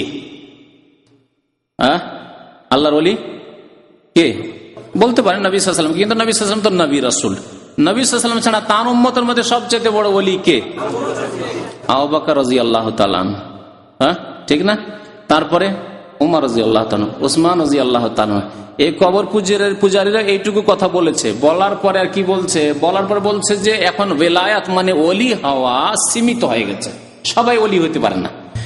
এখন ওলি শুধু হবে আলী রাদিয়াল্লাহু তাআলা আনহুর বংশধর থেকে, কিয়ামত পর্যন্ত যত ওলি হবে আলী রাদিয়াল্লাহু তাআলা আনহুর বংশধর। ওলি মানে নিজের ঈমান আমল দিয়ে তাদের কাছে ওলি হয় না। শিয়া মতবাদ, শিয়াদের সাথে তাদের খুব গাঢ় মিল রয়েছে। জি, আকীদা বলছে আগের পরের সমস্ত আউলিয়া কেরাম থেকে উম্মতে মুহাম্মাদীর আউলিয়া কেরাম আফজাল, এবং উম্মতে মুহাম্মাদীর সমস্ত আউলিয়া কেরামের মধ্যে মারিফাত ও খোদার নৈকট্য লাভের দিক থেকে সবচেয়ে বেশি মর্যাদাশীল হলেন 4 খলিফা। তাদের মধ্যে সবচেয়ে মর্যাদাবান হলেন হযরত সিদ্দিক আকবর, ফারুক আজম, তারপর হযরত উসমান, তারপরে হযরত আলী রাদিয়াল্লাহু তাআলা। তবে হুজুর আলাইহিস সালাম শেখানকে অর্থাৎ হযরত আবু বকর সিদ্দিক ও ওমর ফারুককে কামালাতে নবুয়ত দ্বারা ভূষিত করেছেন। আবু বকর ওমরকে আল্লাহর নবী নবুয়তের কামাল দিয়েছেন, মানে নবুয়তের কামাল দিয়েছেন। বুঝেন, তাদের বোধগম্য কথা নয়, তাদের নবুয়তের কামাল দিয়েছেন নবী করিম সাল্লাল্লাহু আলাইহি ওয়াসাল্লাম, মানে নবুয়তের কিছু গুণ দিয়ে দিয়েছেন। নবুয়তের গুণ কাউকে দিয়ে দিলে তো নবী হয়ে যেতে পারতো তারা, তাই না? ওয়ালায়াতের গুণ দিলে ওলি হবেন, আর নবুয়তের গুণ দিলে তো তারা নবী হয়ে যাবেন। তাহলে আবু বকর ওমর কি নবী হয়ে গেছেন? আচ্ছা, নবুয়তের কামাল দান করেছেন আবু বকর ওমরকে। আচ্ছা, এবং হযরত মাওলা আলী কাররামাল্লাহু ওয়াজহাহুকে কামালাতে বেলায়েত দ্বারা ভূষিত করেছেন, মানে কামেল ওলি করেছেন। আল্লাহর নবী আলী রাদিয়াল্লাহু তাআলাকে কামেল ওলি করলেন, আবু বকর ওমর ওসমান তারা কামেল ওলি না, কামেল বেলায়েত দান করলেন কাকে? আলী রাদিয়াল্লাহু তাআলাকে। তার থেকে বেলায়েতের সূচনা হয়, তাহলে ওলির সূচনা হযরত আলী রাদিয়াল্লাহু তাআলা থেকে হচ্ছে। শুনলেন তাদের কথা? এবং পরবর্তী সমস্ত আউলিয়া কেরাম তাঁরই বংশধর থেকে বেলায়াত প্রাপ্ত হয়েছেন, এও হবেন। যত ওলি তারপরে হবে সব কি হবে? কোত্থেকে হবে? আলী রাদিয়াল্লাহু তাআলা আনহুর বংশ থেকে হবে, এই হলো বেরেলভী আকীদা। অথচ আল্লাহ পাক রব্বুল আলামিন কোরআনে কারিমে বলছেন, আলা ইন্না আউলিয়া আল্লাহি লা খাউফুন আলাইহিম ওয়া লা হুম ইয়াহজানুন, নিশ্চয় আল্লাহর ওলিদের কোনো ভয় নেই, কোনো চিন্তা নেই। তারা কারা? আল্লাযীনা আমানু ওয়া কানু ইয়াত্তাকুন। আল্লাহ বলছেন না তারা আলীর বংশের শুধু, এই কথা বলছেন না। এমনকি নবীর বংশের শুধু, তাও আল্লাহ বলছেন না। বলছেন কি? এমনকি শুধু আরব, তাও বলছেন না। কি বলছেন? আল্লাযীনা আমানু, যারা ঈমান নিয়ে এসেছে, সুন্দর করেছে ঈমানকে সুন্দর করেছে, ঈমানের সংজ্ঞা, ঈমানের পিলার, ঈমান যে কেমন হইতে হবে উচ্চ পর্যায়ের, এরকম ঈমান যাদের ঈমান রয়েছে। আর ওয়া কানু ইয়াত্তাকুন, যারা পাপ মুক্ত জীবন যাপন করে, তাকওয়ার জীবন যাপন করে, আল্লাহ ভীরুতার জীবন যাপন করে, দুইটি গুণ যাদের আছে তারাই আল্লাহর ওলি। তাহলে ওয়ালায়াত, আল্লাহর ওলি হওয়া মানুষের অর্জিত বস্তু। মানুষ ইচ্ছা করলে মেহনত করে আল্লাহর বন্ধু, আল্লাহর দোস্ত হতে পারে, আল্লাহর ওয়ালায়াত বন্ধুত্ব হাসিল করতে পারে। নবুয়াত হাসিল করা যায় না মেহনত করে। সারা জীবন যদি ইবাদত বন্দি করে নবী হতে পারবেন না, কারণ নবুয়াত আল্লাহর দান। আল্লাহ বলছেন আল্লাহু আ'লামু হাইসু ইয়াজআলু রিসালাত, আল্লাহ বেশি জানেন যে কাকে রাসূল বানাবেন। তার রসুল বানানো হচ্ছে আল্লাহ পাক রব্বুল আলামিনের স্পেশাল দান, খাস রহমত। আল্লাহ যাকে ইচ্ছা রসুল বানিয়ে থাকেন, যাকে ইচ্ছা নবী বানিয়েছেন। আর শেষ নবী মুহাম্মদ সাল্লাল্লাহু আলাইহি ওয়াসাল্লাম হয়ে গেছেন, আর কোন নবী আল্লাহ বানাবেন না। বাকি ওলি মানে আল্লাহর বন্ধু যে কেউ হতে পারে, কিন্তু এরা সীমিত করলো আলী রাদিয়াল্লাহু তাআলা আনহুর বংশে, যাতে করে বংশ পরম্পরা পীর মুরিদিটা চলতে থাকে। পীরের ছেলে পীর হতে পারে, যদিও ফাসেক হোক না কেন, যদিও সে বেনামাজি হোক না কেন, যদিও মুশরিক হোক না কেন, যদিও লম্পট চোর বাটমার হোক না কেন, কিন্তু আলীর বংশের দাবিদার যে আমরা আওলাদে রসুল, আমরা আলীর বংশের, সুতরাং আমরা হচ্ছে আল্লাহর ওলি, আল্লাহ আর আমরা পীর।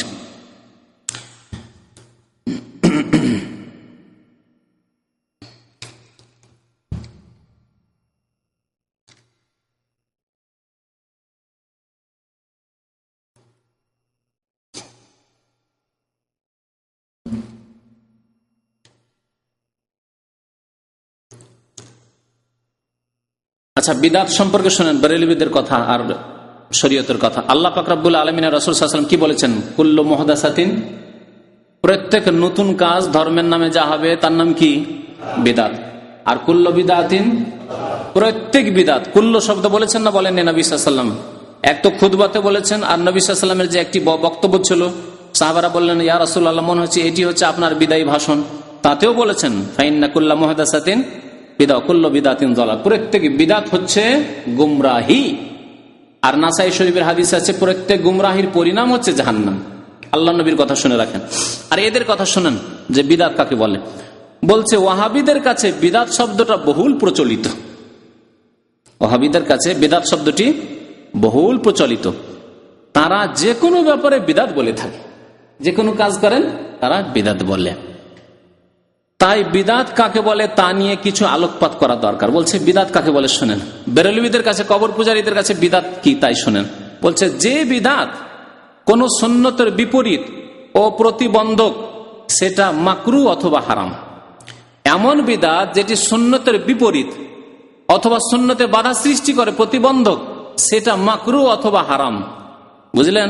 শুধু ওই বিদআতটি যে বিদআতটি সুন্নতের বিপরীত অথবা সুন্নতে বাধা সৃষ্টি করে, প্রতিবন্ধক। কিন্তু সাধারণ বিদআত হয়তো মুস্তাহাব অথবা সুন্নত, এমনকি কোনটা ওয়াজিবও হয়ে থাকে। দেখলেন? তাহলে বিদআত বেরেলভীদের নিকটে ওয়াজিবও হয়, আবার বিদআত আবার সুন্নতও হয়ে যায়। বুঝলেন? আবার মুস্তাহাবও হয়। ওয়াজিব বিদআত, সুন্নত বিদআত, আর মুস্তাহাব বিদআত, আর মাকরুহ বা হারাম বিদআত। কত রকমের বিদআত শুনলেন? এত রকমের বিদআত বেরেলভীদের কাছে। সুতরাং তারা যে সব বিদআতগুলি করে সবগুলি হয় ওয়াজিব, না হয় মুস্তাহাব, না হয় সুন্নত। এই জন্য কবরে চাদর চড়ানো, কবর পাকা করা, আর পীরের মুরিদ হওয়া, সবগুলি হচ্ছে হয় ওয়াজিব, না হয় সুন্নত, না হয় মুস্তাহাব। বুঝতে পারলেন? এই হলো বেরেলভীদের ধর্ম, যা সংক্ষেপে বলা হলো আপনাদের সামনে। আরো বেশ কিছু কথা এখানে আছে যা বলার মতো, কিন্তু সময় শেষ হতে যাচ্ছে। এখান থেকে শেষ করি। আল্লাহ পাক রব্বুল আলামিন যেন আমাদেরকে ভালো কথা বুঝার তৌফিক দান করেন, কোরআন এবং হাদিসের কথা, আল্লাহ এবং রাসূলের কথা বুঝার যেন তৌফিক দান করেন, এবং তার প্রতি আমল করার যেন তৌফিক দান করেন। আল্লাহ আমাদেরকে শিরক, বিদআত থেকে, কুফরি থেকে আল্লাহ যেন আমাদেরকে বাঁচিয়ে রাখেন, গুমরাহি থেকে আল্লাহ যেন আমাদেরকে বাঁচিয়ে রাখেন। আল্লাহ যেন একমাত্র তাঁর ইবাদত বন্দেগীর আমাদেরকে তৌফিক দান করেন, একমাত্র তাঁর রাসূল সাল্লাল্লাহু আলাইহি সাল্লামের আনুগত্য অনুসরণ করার জন্য আল্লাহ তৌফিক দান করেন। আমিন ইয়া রাব্বাল আলামিন। ওয়া সাল্লাল্লাহু আলা নবিয়িনা মুহাম্মদ ওয়া আলা আলিহি ওয়া সাহবিহি আজমাইন।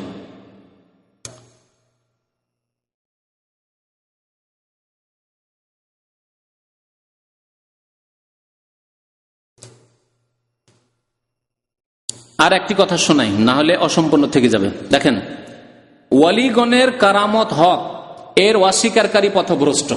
কথাটা ঠিক যে অলি আউলিয়ার কারামত হতে পারে, কিন্তু কারামত কেমন হতে পারে? আচ্ছা, আর সবচেয়ে বড় ওলির বেশি কারামত হবে না ছোট ওলির বেশি কারামত হবে? যত বড় ওলি হবে তত কারামত হওয়া উচিত। আর একটু আগে সেই শুনলেন যে তারা স্বীকার করে সবচেয়ে বড় ওলি আবু বকর, ওমর, ওসমান, 4 খলিফা, তাই না, আলী। এখন শুনেন কারামত আবার কেমন হয়। বলছে যে 5 নম্বর মাসলা, মৃত ব্যক্তিকে জীবিত করা, মরা মানুষকে জীবিত করা, এটি হচ্ছে কারামত ওলিদের।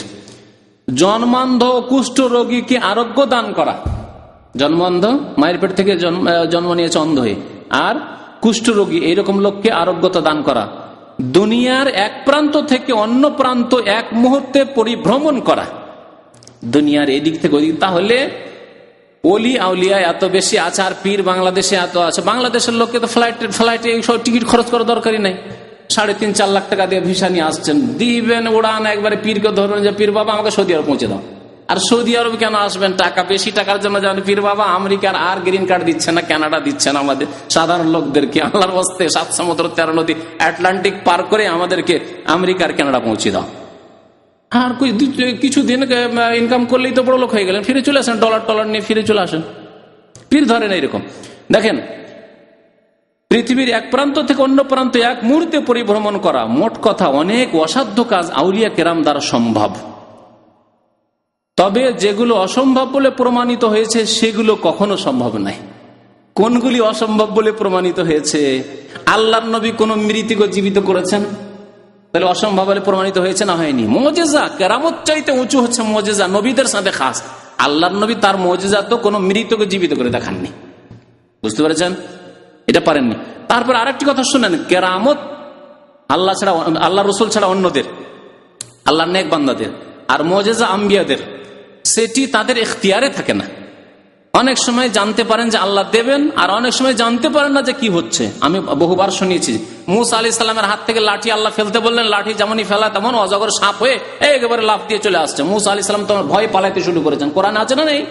কোরআনে কারিমে আল্লাহ এই ঘটনা উল্লেখ করেছেন। তাহলে মুসা আলাইহিস সালাম যদি জানতেন যে আমার লাঠি, এটি আমার মুজিজা, এই অজগর সাপ হয়েছে, তাহলে পালাবেন কেন? ভয় কেন হবে তার? জানতেন না তো।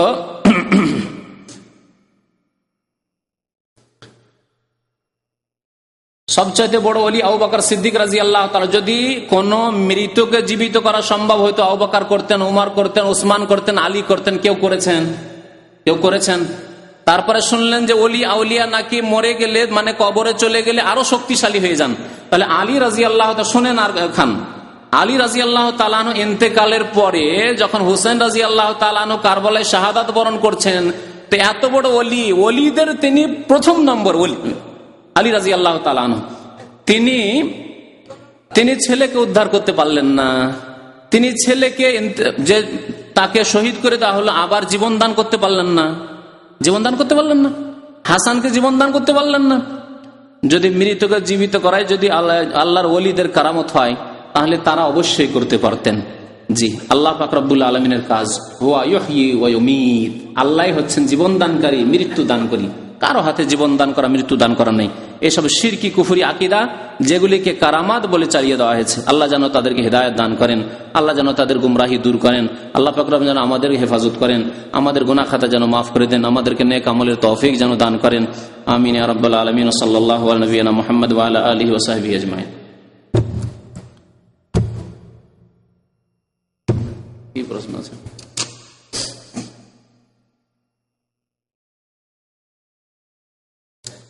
মা এবং বাবাকে 5 ছুঁয়ে সালাম করা হয়, এটা কি ঠিক? না, 5 ছুঁয়ে সালাম করবেন না। আল্লাহ নবী হাতে হাতে সালাম মুসাফা শিখেছেন, হাতে হাতে সালাম মুসাফা করবেন। আর যদি চুমা দিতে হয় তো মাথাতে দেবেন অথবা কপালে দেবেন, মাথাতে অথবা কপালে দেবেন। মা বাবার চুমা, কিন্তু পায়ে চুমা দেবেন না বা পায়ে ধুলা নেবেন না। এগুলি হিন্দুদের কাজ, হিন্দুরা করে থাকে, হিন্দুদের পাশাপাশি বাস করে, তাই শিখে রেখেছে এক শ্রেণীর মুসলমান।